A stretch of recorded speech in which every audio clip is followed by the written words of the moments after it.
നമ്മൾ സംസാരിക്കാൻ പോകുന്നത് ഒരു വലിയ സമ്പത്തിനെ കുറിച്ചല്ല, പണം കൊണ്ടോ വില കൊണ്ടോ അളക്കാനാകാത്ത ഒരു വലിയ സന്തോഷത്തെക്കുറിച്ചാണ്. പങ്കുവെക്കലിൻ്റെ സന്തോഷം.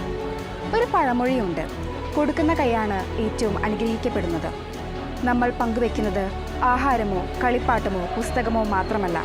നമ്മുടെ സമയം, ഒരു പുഞ്ചിരി, ഒരു സഹായഹസ്തം, ഒരു പ്രോത്സാഹന വാക്ക്, ഇവയെല്ലാം നമുക്ക് പങ്കുവയ്ക്കാൻ കഴിയുന്ന ഏറ്റവും വലിയ സമ്മാനങ്ങളാണ്. നമ്മുടെ ജീവിതത്തിൽ നാം സമ്പാദിക്കുന്നതല്ല നമ്മെ മഹാന്മാരാക്കുന്നത്. നമ്മുടെ ജീവിതത്തിൽ നാം പങ്കുവെക്കുന്നതാണ് നമ്മെ വലിയ മനുഷ്യരാക്കുന്നത്. ഒരു മെഴുകുതിരി മറ്റൊരു മെഴുകുതിരി കത്തിച്ചു കൊടുത്താലും അതിൻ്റെ വെളിച്ചം കുറയുകയില്ല.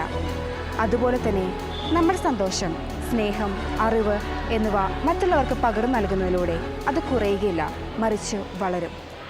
ഇന്നു മുതൽ നമുക്കെല്ലാവർക്കും ഒരു തീരുമാനമെടുക്കാം. ഞാൻ കഴിയുന്നിടത്തോളം എൻ്റെ സന്തോഷങ്ങൾ പങ്കുവയ്ക്കും, ഞാൻ സഹായിക്കും, ഞാൻ സ്നേഹം വിതറും. ഓർക്കുക, പങ്കുവയ്ക്കപ്പെട്ട സ്നേഹവും സന്തോഷവും ഇരട്ടിയാകുന്നു, പങ്കുവയ്ക്കപ്പെട്ട ദുഃഖം പകുതിയാകുന്നു.